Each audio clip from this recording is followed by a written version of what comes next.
Halo Sobat Sehat, jumpa lagi dengan kita berdua. Dan kali ini saya, Dr. Hans dan Dr. Sung. Dr. Sung, kita akan membahas mengenai salah satu bukan salah satu sih sebetulnya. Ada beberapa pertanyaan ya. Ada beberapa pertanyaan yang cukup menggelitik nih, Dok. Apa itu? Cukup menggelitik. Jadi kita mau bahas mengenai kondisi kondisi wabah yang sekarang Pandemi ini ya. Pandemik yang cukup ngetren, tapi dihubungkan dengan subjeknya dalam arti penderitanya nih, pasiennya. Okay. Pasiennya yang which is orang-orang yang tidak disangka kena. Yang tidak disangka kena. Iya. Oke. Atlet, Dok. Terus Atlet. pertanyaannya apa? Jadi gini, Dok, ceritanya gini. Saya kan beberapa waktu ini juga sering men-sharingkan tips-tips untuk bagaimana kita menjaga imunitas, bagaimana kita terbebas dari segala macam penyakit, pandemik, terutama virus ini, ya. Dan lucunya, Dok, ada beberapa orang yang saya juga nggak tahu siapa orangnya, tapi pertanyaannya ini lucu gitu loh, pertanyaan lucu dan cukup menggelitik saya, dan ini membuat saya ingin sharing lebih di sini ya. Kenapa sih kok atlet itu bisa kena juga ya virus-virus ini, penyakit ini ya? Jadi saya bacakan. Jadi ini dari Instagram saya.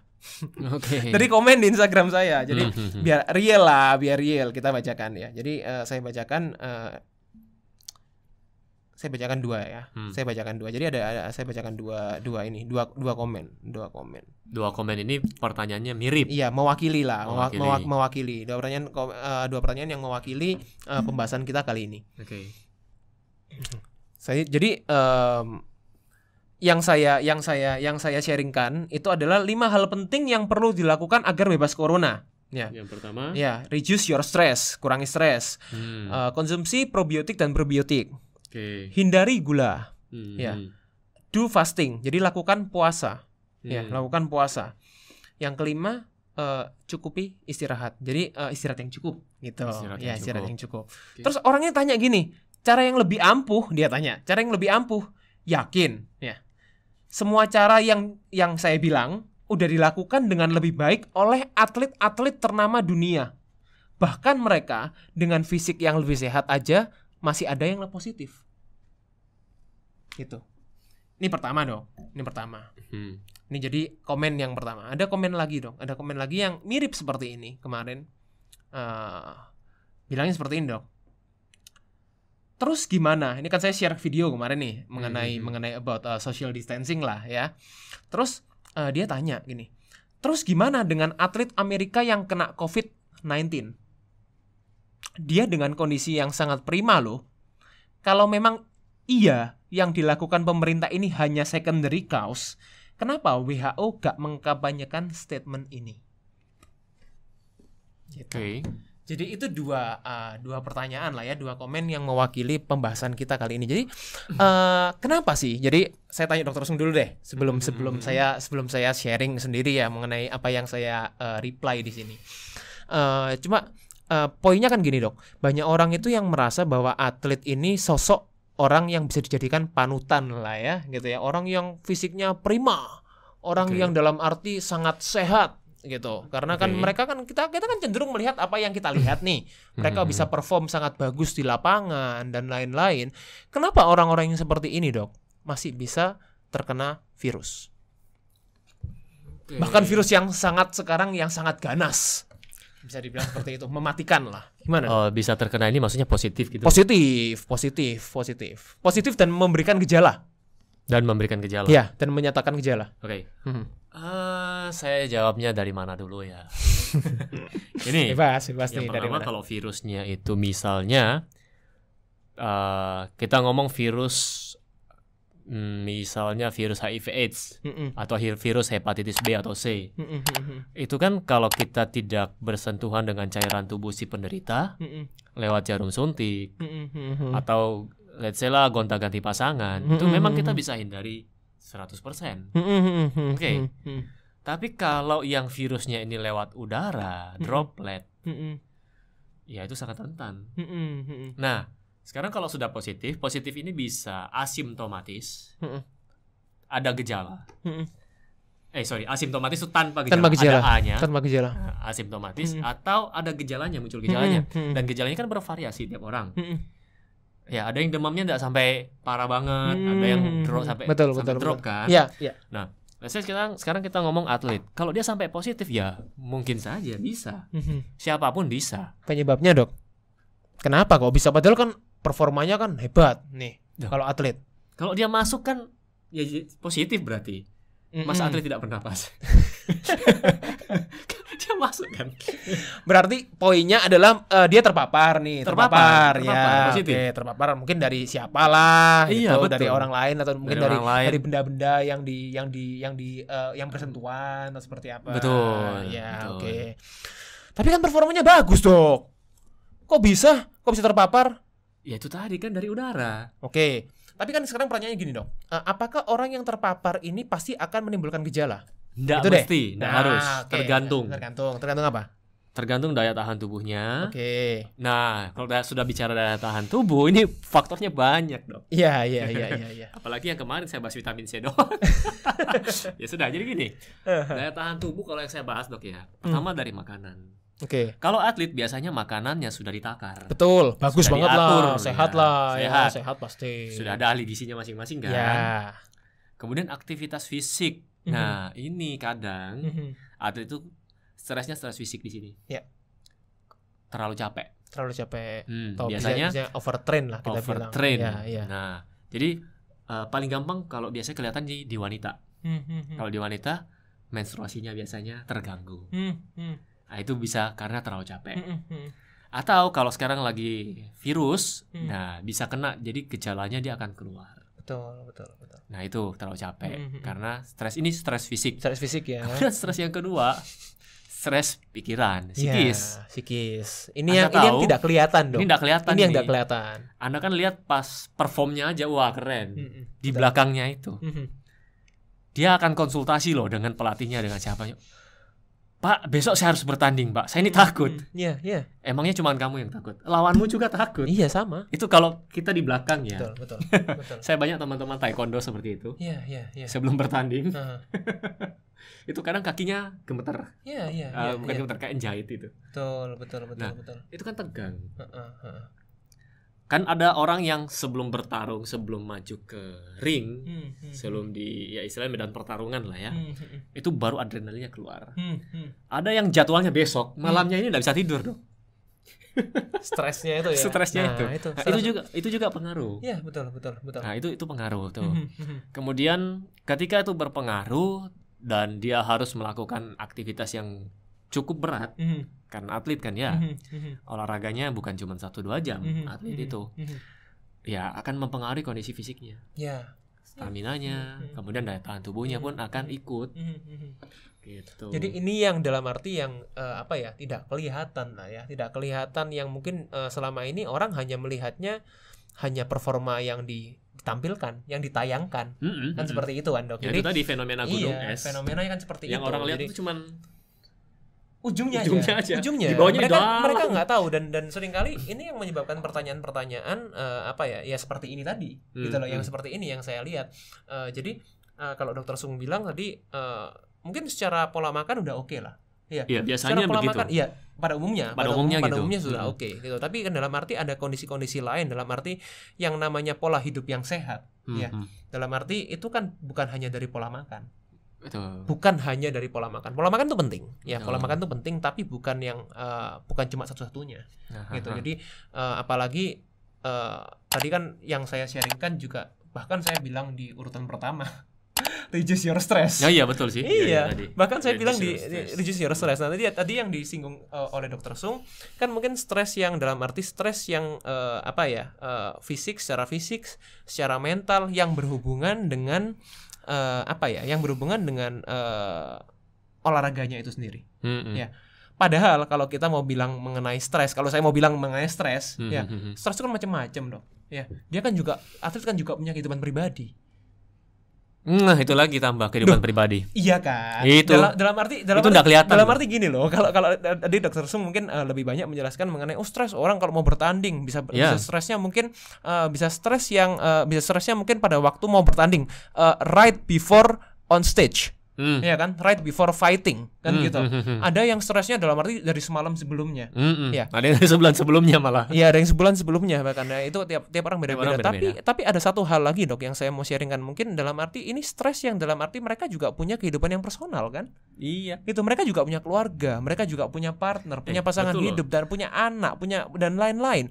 Dan dalam arti di sini yang saya mau tekankan dan saya udah sharingkan saya sudah memberikan tips yang pertama itu yang terpenting menurut saya adalah reduce your stress. Nah, stres itu sangat menarik Dok kalau saya bilang. Stres yang akut, acute stress itu memang bisa meningkatkan daya tahan tubuh. Tapi stres yang kronis itu menurunkan daya tahan tubuh. Gitu. Nah, we never know. Kita nggak ada yang tahu kehidupan personalnya. Itu kan yang kalian lihat adalah yang di televisi, di media dan lain-lain yang dalam arti pada waktu itu dia perform sangat baik. Betul. Gitu. Tapi di belakangnya dia tidak ketemu orang tuanya berapa lama. Kita tidak ada yang tahu. Dia tidak ketemu pasangannya berapa lama, iya kan? Betul. Dalam arti dia punya masalah juga mungkin dengan orang-orang di sekitarnya dan lain-lain. Apa kita tahu? Kita nggak ada yang tahu. Betul. Dan itu adalah stres yang kronis, gitu. Dan kebanyakan virus apapun itu remissionnya, itu akan muncul lagi atau dia akan terkena kalau sifatnya dorman. Itu pada waktu mereka kondisinya stres. Gitu. Jadi itu satu hal yang mungkin tidak banyak orang lihat dan mungkin mereka merasa performanya luar biasa atlet ini bahkan atlet dunia. Kita nggak usah bilang dari negara mana, atlet dunia siapapun. Semua orang selama kita hidup kita nggak akan pernah terbebas dari masalah. Betul. Gitu. Jadi ya dalam arti kita apa kesimpulannya? Virus ini tidak mengenal kita siapa. Betul. Tidak mengenal kita siapa, bahkan kita orang-orang yang sangat posisinya mungkin sangat tinggi dan apapun kita tidak ada yang pernah tahu dalam arti kehidupan personal, kehidupan pribadi seseorang itu seperti apa.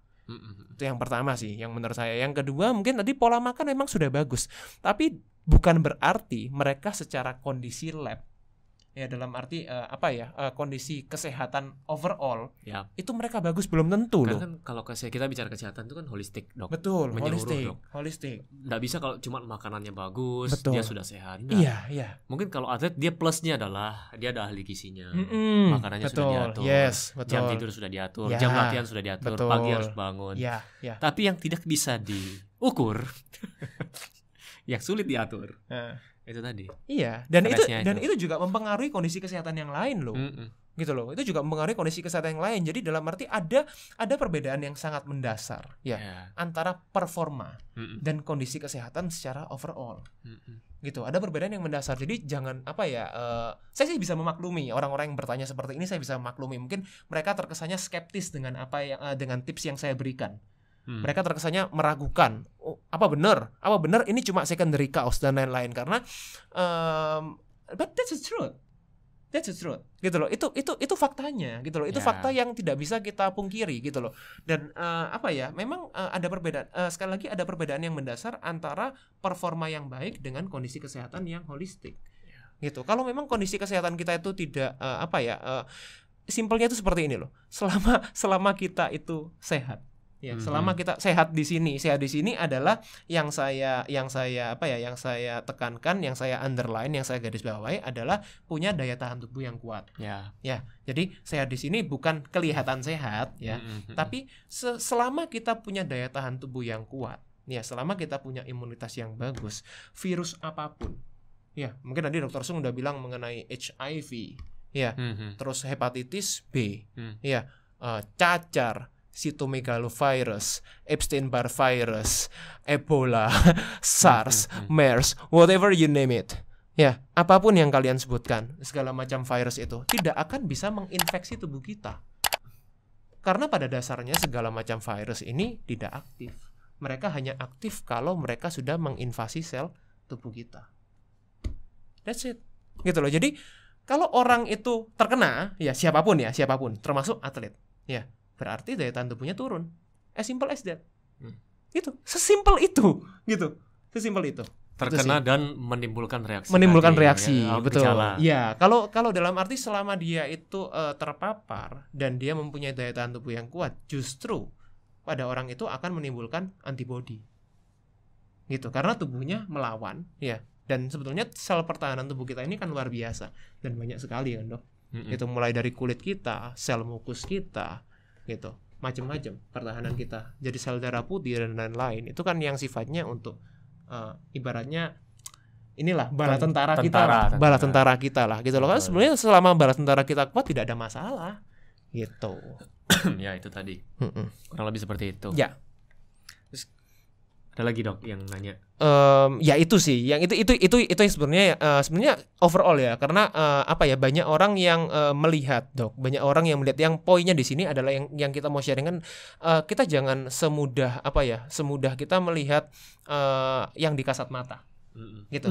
Karena itu kan atlet ya. Betul. Sekarang seorang dokter pun bisa juga sangat bisa kena. Bukan sangat, ya sangat lebih rentan. Sangat malahan. Lebih rentan, bahkan yang dokter yang berada di lini depan, yang berada di garda depan, yang red war zone lah istilahnya. Iya, gitu loh. Itu lebih rentan walaupun dia sudah pakai APD lengkap. Iya, karena APD apapun itu juga salah satu Dok ya. Itu juga yang kemarin juga saya tekankan kan gitu loh. Karena kita mau bilang APD, kita mau bilang sekarang mungkin di Surabaya, karena kita posisi di Surabaya ya ini ya.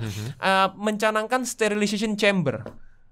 Ya, jadi tempat-tempat khusus untuk sterilisasi yang sekarang banyak di tempat-tempat public places lah ya, tempat-tempat publik dan lain-lain.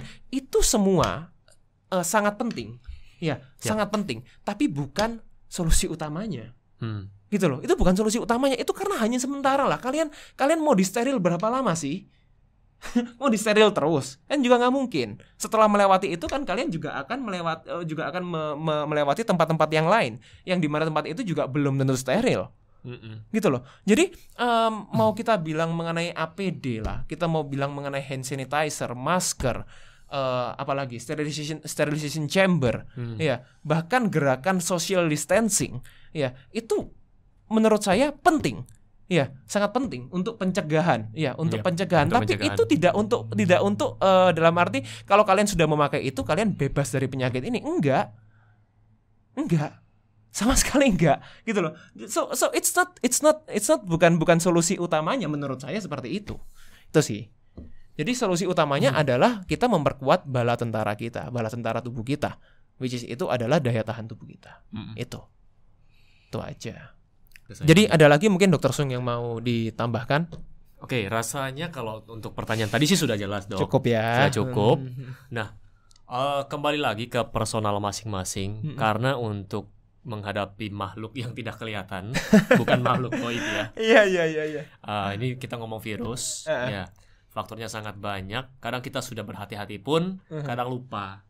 Saya sendiri kadang kalau hidung gatel langsung korek aja itu atau langsung digaruk. Padahal kan sekarang kita berusaha untuk tidak memegang wajah kita kalau belum cuci tangan. Nah, ya mau siapapun itu, mau dia orang kaya, mau dia pejabat, mau siapapun, termasuk atlet, ya itu pun bisa kena. Ya, jadi jangan loh dia atlet kok bisa kena padahal sudah hidup sehat. Tetap ada kemungkinan kena. Betul. Gitu. Cuman kita berupaya untuk meminimalisir. Jadi yang diusahakan oleh pemerintah, kemudian dokter memakai APD, alat pelindung diri, masker dan lain-lain, itu kita untuk meminimalisir. Nah, sekarang kembali lagi ke kesadaran kita. Mungkin di beberapa negara sudah di lockdown, khususnya di Indonesia. Sebenarnya saya bisa bilang pemerintah kita bijak. Yes. Karena yang pertama dikeluarkan himbauan agar bekerja dari rumah. Ya. Tapi tidak 100% di lockdown, masih ada karena banyak orang-orang juga yang tidak bisa, seperti supir ojol seperti gitu. Apalagi saya banyak dapat dari teman-teman dari media sosial juga, mereka sekarang kekurangan omset ya. Karena kan banyak yang di rumah. Iya, kondisi ekonomi hancur sih. Kalau mungkin Anda bisa bantu mereka. Caranya gimana? Anda pesan makanan melalui mereka, Anda terima makanannya, mungkin Anda bisa kasih uang lebih atau Anda bisa serahkan ke mereka makanannya. Itu juga bisa bantu mereka. Boleh. Kemudian untuk dokter-dokter juga rekan-rekan kita yang sekarang berada di Warzone. Ya. Kita berterima kasih buat Anda semua, buat teman-teman sejawat kita. Berkat Anda semua, masyarakat kita bisa lebih sehat. Yes. Ya. Jadi buat teman-teman, hargai usaha mereka. Ya. Ya, buat Anda sobat sehat yang nonton video ini, hargai usaha mereka. Tidak usah bikin hoax yang aneh-aneh. Ya. Ikuti saja apa yang dihimbau oleh pemerintah. Ya. Oke, sekian informasi yang bisa kita berikan pada kesempatan kali ini. Dan tonton terus acara kita Triple H di video-video selanjutnya. Be happy, Stay healthy. see you.